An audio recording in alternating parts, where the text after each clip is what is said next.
Bom dia, Mabookers! Mais um novo vídeo React aqui. Hoje a gente está trazendo muito especial como lembrar de tudo que você leu com Eduardo Gianetti. Para ser muito sincera, nunca li nada do Eduardo Gianetti, mas me foi indicado aqui num quadro que a gente tem aqui no nosso Mabook Club, que é um quadro que fala os melhores livros por.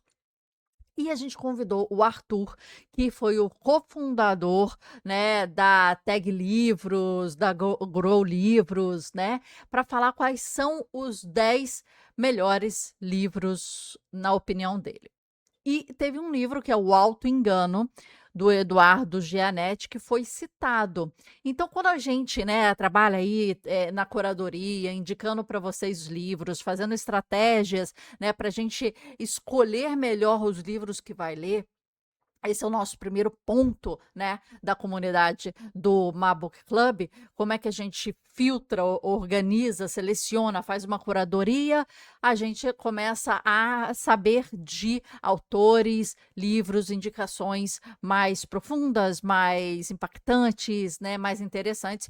E o Eduardo Gianetti foi aí. Então, foi quando ele entrou no meu radar. Entrando no meu radar, eu comecei a ver podcasts, entrevistas com ele, e assim ele começa entrando no meu mundo e eu começo analisando para ver se ele seria um bom autor para que eu pudesse investir um tempo de leitura. Você sabe aí que um livro que tem aí 250, 200 páginas, a gente gasta em média aí numa leitura bem feita, uma leitura elaborada, uma leitura estudada, que é o tipo de leitura que a gente faz aqui na nossa comunidade, né? Mais ou menos de 6 a 8 horas. Então, é um tempo que você está gastando aí, em que você tem que ter um retorno. O retorno que você quiser, às vezes pode ser só entretenimento, insights, né, aprendizados e etc, mas o retorno que você quiser é um retorno bom, né, não uma coisa rasa. E aí ele começou a entrar nessa minha, né, algoritmo, vamos dizer assim, né, entrou no algoritmo e a gente viu um vídeo aqui do canal Amado Mundo, e num Papo Amado, eu não conheço direito também aqui, mas é um episódio com o Eduardo, um trechinho de 5 minutos, muito curto, mas falando sobre como lembrar tudo que você leu. Um outro módulo da nossa comunidade, quer dizer, é como você fazer as anotações e depois disso é como você lembrar. E ele vai falar aqui uma coisa muito importante, que a gente pode fazer uma conexão direta com o segundo cérebro, que é uma indicação nossa para você começar a fazer aí o seu segundo cérebro e ele faz de uma maneira manual. Hoje em dia, né, esse vídeo aqui é de 10 dias atrás, é um vídeo novo, mas a entrevista eu acho que já tem um tempinho, tá? Mas eu acho que a gente pode utilizar a inteligência artificial a nosso favor na construção desse segundo cérebro, mas a gente pode fazer de uma forma inteligente, conciliando esses dois mundos. O mundo indicado pelo Eduardo Gianetti, que é o do papel, da caneta e da escrita, que eu acho super e super importante você ainda, né, trabalhar essas mãos aqui antes de potencializar o seu segundo cérebro. Então vamos lá? Bem, eu vou dar play aqui, a gente vai comentando e a gente vai falando igual os reacts. Bora lá. Adotei como disciplina, toda vez que eu ler um texto que me parece importante para a minha vida, eu vou parar e vou fazer o exercício da leitura microscópica. Foi assim que eu chamei o método. Eduardo, É interessante que cada um chama de uma maneira. Deixa eu aumentar aqui o áudio, eu não sei como é que tá aqui para vocês. É, microscópica, né? Diversos tipos de leitura. É uma leitura com uma atenção. É uma leitura que vai para um passo além. É uma leitura que a gente chama aqui muitas vezes de um estudo, né? Que eu falo, eu não leio um livro, eu estudo um livro. O que é isso, né? É eu tentar entender como eu vou fazer que esse livro reverbere, né? Aí, que eu lembre dele daqui a 2, 3, 5, 10 anos, pelo menos o suprassumo dele, né? Eu sei que eu não vou lembrar o livro inteiro, mas o suprassumo dele eu quero lembrar, né? A gente tem aqui uma técnica de quais são as 3 coisas que você quer pelo menos lembrar desse livro, né? Tipo, 3 coisas tem que ficar, né? Um argumento, um exemplo, né? Um estudo de caso, uma citação, né? Uma referência cruzada, é, uma sugestão de estudo temático, né? Então vamos lá, continuando aqui. Como que você organiza a sua cabeça? Qual é o seu método? Você tem um método identificado assim para refletir? Eu, Ou fu- você eu, nunca estruturou isso? não, eu fui construindo isso ao longo da minha vida, nos últimos, digamos, 50 anos. Eu tive uma experiência na faculdade que me deixou bastante angustiado na época. Eu lia os livros que eram pedidos, gostava, achava que tinha feito o que eu precisava fazer. Um mês depois eu me perguntava o que ficou daquela leitura. E eu ficava arrasado, Guilherme, porque não ficava Nossa, eu já quase nada. tive essa agonia várias vezes. Não ficou quase nada. Eu falei, mas não é possível, eu li esse livro há 2 meses atrás, eu já não lembro quase nada. Tem alguma coisa Eu errada. volta e meia eu sofro com isso. Eu acho que é uma dor de todo mundo. E aí eu vejo aqui pela comunidade o que vocês perguntam, né, e tal, é uma dor de todo mundo. E quando alguém chega e cita uma passagem de um texto, né, tipo, a gente tem uma facilidade muito grande, né, e chega, não sei o que, não sei o que, não sei o que. Né, o Bruno Perini, por exemplo, cita torto, né, torto é direito aí, Sêneca. Mas são pessoas que estão trazendo essas citações o tempo todo para suas vidas e toda hora solta, né? Outras pessoas aí também têm essa facilidade de toda hora soltar, mas é porque é aquilo. Aquela frase foi escolhida para essas top 3. Eu vou lembrar essa frase, eu vou lembrar essa citação. E a pessoa decora, sabe? Mas essa é uma dor que todo mundo tem, possivelmente é uma dor sua. Como é que eu li um livro 2 meses atrás, eu não lembro nada. E isso vários booktubers já comentam. Porque booktuber tem um volume muito grande de leitura e tem essa loucura escalada de tipo assim,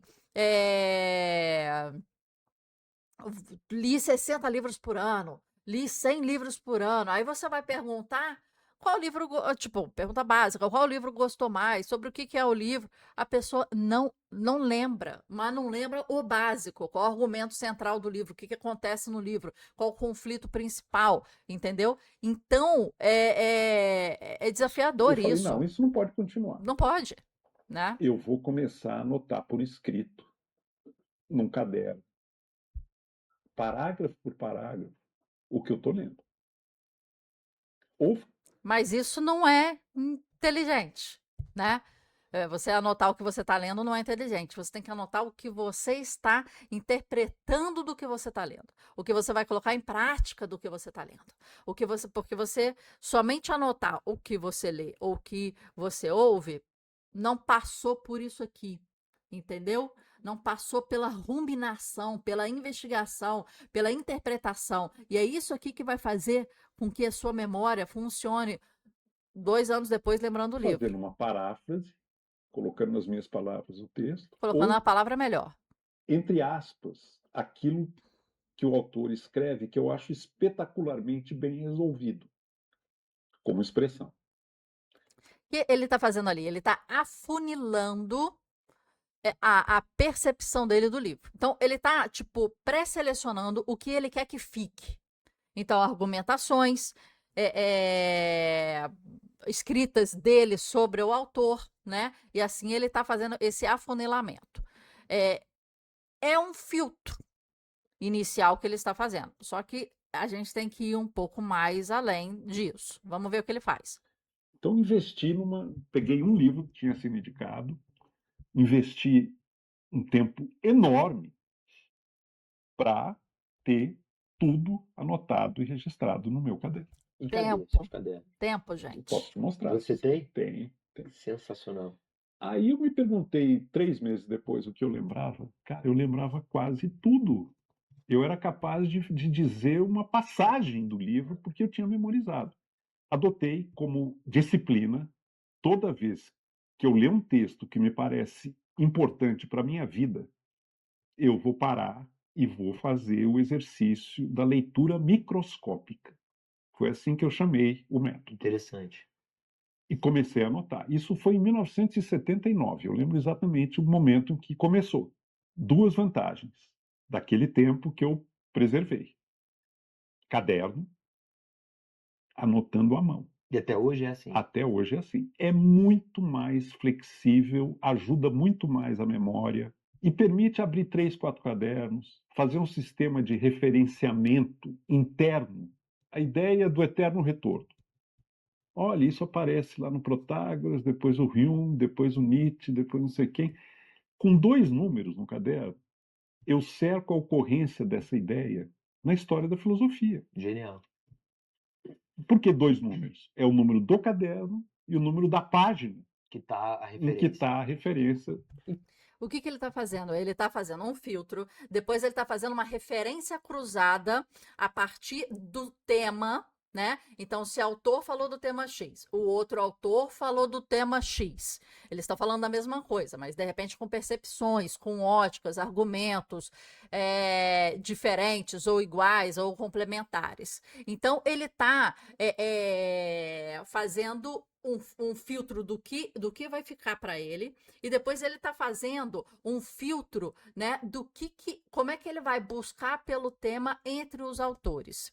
Isso, fazendo na mão, inicialmente, é interessante. E a escrita é muito interessante. Eu vou escrever, né? O trabalho físico de você escrever, de você colocar no papel, de você desenvolver aquele conhecimento com as suas palavras, como ele colocou aqui, aquilo é fenomenal e completamente necessário. O negócio é que, no tempo, ele está falando de 79, no tempo, isso não é inteligente, porque a forma de como você vai buscar, filtrar, referenciar, estudar e conversar com o assunto, fazendo à mão, se torna uma loucura, né? E papéis envelhecem, né? Escritas envelhecem, empoeiram, somem, se perdem, ficam amareladas, né? E o trabalho tem que ser puramente manual do que puramente mental, como é que tem que ser otimizado. Por isso que os segundos cérebros são importantes para isso, porque a gente consegue fazer um filtro otimizado de forma digital e conversar com as suas anotações. Vamos continuar aqui, calma aí. Então você deve ter um cômodo aqui na tua casa que é o quarto dos cadernos, né? Exatamente. São 60. Não, não é possível. Mas então você é muito sucinto nas Não, anotações. mas eu vou te abrir um caderno, você vai ver que não é brincadeira, cara. Vou pegar um qualquer aqui. Vê se você acha que é pouco. Depois eu vou te dizer de quando esse caderno. 60 cadernos. Esse caderno Desde é de janeiro 79. de 2003 a maio de 2004. Olha a flexibilidade que dá a entrelinha. Isso aqui não dá para fazer em computador. Aqui, ó. Isso dá para Não dá fazer pra em fazer computador. e não dá para fazer Dá sim. até talvez até 10, mas não com a agilidade que você faz escrevendo, né? Isso dá para fazer no computador, sim. São anotações, referências cruzadas, você tem segundo cérebro, você tem inteligência artificial, você tem. Isso dá. Dá até para tirar foto dos seus cadernos que são anotados, e a gente acha muito interessante você anotar na mão, você usar a mão para anotar como um primeiro recurso de anotação, como um primeiro recurso de filtro. Mas depois, nas suas revisões, nas suas releituras, aí sim uma segunda etapa é necessária. Digitalizar isso aqui, esses 60 cadernos que são importantes, necessários, é o filtro da inteligência dele, é o filtro da visão dele sobre isso. Se outra pessoa estivesse anotando, eu ia anotar outras coisas, de repente, ia ter outras percepções, tá? Mas dá para fazer sim. E esses post-its, o que são? Não, são páginas a que eu preciso voltar quando eu estou trabalhando alguma coisa. E aí aqui você tem indicação do que é o tema do caderno, né? Os cadernos não são dá para você colocar hashtags a partir de temas, dá para você fazer uma referência cruzada. Ali os post-its, então ele está referenciando, quero voltar. Então você consegue colocar uma hashtag tipo reler, voltar, trabalhar em cima, refazer. Então isso é importante. E esse post-it aí para ele é muito importante, porque ele está fazendo o filtro do filtro do filtro. Isso você lembra quando você tem um Excel? Você faz um filtro na primeira coluna, depois faz um filtro na segunda coluna, na terceira coluna, então você vai fazer um filtro do filtro do filtro. Isso é muito importante, porque ele está filtrando o que vai ficar para ele, ou o que ele tem que trabalhar, o que ele tem que colocar uma ação, né? Monotemáticos, mas tem um tema dominante, Tá, entendi. tá? Mas quer ver? Deixa eu mostrar o sistema de referências cruzadas, porque isso é uma coisa curiosa. Isso é a coisa mais Isso aqui quer dizer, importante do segundo cérebro, referência cruzada. volte para a página 47. Isso, de ir de voltar, de referenciar autores, de você fazer esse trabalho. Esse é o cerne do segundo cérebro. Você fazer uma conexão neural entre as suas anotações autorais, os seus insights autorais, as suas ações que você começa a colocar para você frente àquele livro, né? Mas isso se criar uma rede neural com o tempo e ser de forma inteligente. Por isso os segundos cérebros são tão importantes. Depois das anotações físicas, depois do trabalho que ele está fazendo. Agora precisa de um trabalho depois disso, né? Digitalização disso aqui e utilização de forma inteligente. Além de você ter uma inteligência em que você pode conversar com as suas anotações e ir além. Nós estamos na página 72. Isso aqui ocorreu na página 47. E isso aqui ocorre no caderno 26, na página 45. Tá. Entendi. Então, vai criando uma rede super densa. Rede neural. De referências cruzadas. Referências cruzadas, então, exato. Qual é o método? A grande decisão é qual vai ser o tema. Qual é a pergunta que eu quero fazer? Uma vez feita a pergunta, eu pego os cadernos e faço um arrastão. Porque isso já está no meu radar há muito tempo. E aí aparece um mundo de possibilidades e de caminhos trilháveis para aprofundar esse tema. Exato. E é isso que é necessário, minha gente. É necessário um sistema inteligente para que você pegue as suas anotações autorais, criadas, a sua visão sobre aquilo que ele falou. Vou escolher um tema, tá? Então, eu tô lendo Naval Ravikant. Ele fala sobre finanças, ele fala sobre alavancas, ele fala sobre um monte de coisa. Mas ali eu vou escolher um tema, né? Alavancas, alavancagem financeira, alavancagem de vida, alavancagem de muita coisa. E dali eu vou discorrer os insights dele, com a minha visão, com a minha percepção, com os meus insights, com a minha to-do list. A partir de agora, minha decisão, eu vou fazer isso. Agora, dá para fazer? Segundo o cérebro, é a nova tendência. Ele precisa fazer, e ele usou uma palavra muito importante no final, vou fazer um arrastão. Por quê? É um trabalho, tipo, você precisa arrastar tudo. Agora, tem que fazer de forma inteligente, tem que fazer de forma moderna, tem que fazer de forma que você consiga, imagina, conversar com esses cadernos todos dele. Olha a riqueza que tem aí, que está, de repente, parado, comparado com o que pode estar andando, que pode estar arrastando nesse arrastão que ele comentou. Então, a gente utiliza aqui na nossa comunidade sistemas inteligentes para você pensar melhor, para você desenvolver melhor os seus insights, para você anotar melhor, para você lembrar melhor, para você fazer uma melhor curadoria. E é isso que a gente traz para você, né? Trabalhe mais inteligente, né? Depois desse trabalho aqui, que é super importante, que é o trabalho manual, que é o trabalho, né, de lapidar. Mas depois você precisa de outras ferramentas, tá? E é aí que a gente faz isso na nossa comunidade. Se você tiver a fim de saber um pouco mais sobre isso, todos os links aqui, entre para o MaBook Club, que vai ser fantástico. A sua revolução, pessoal. Eu te encontro lá.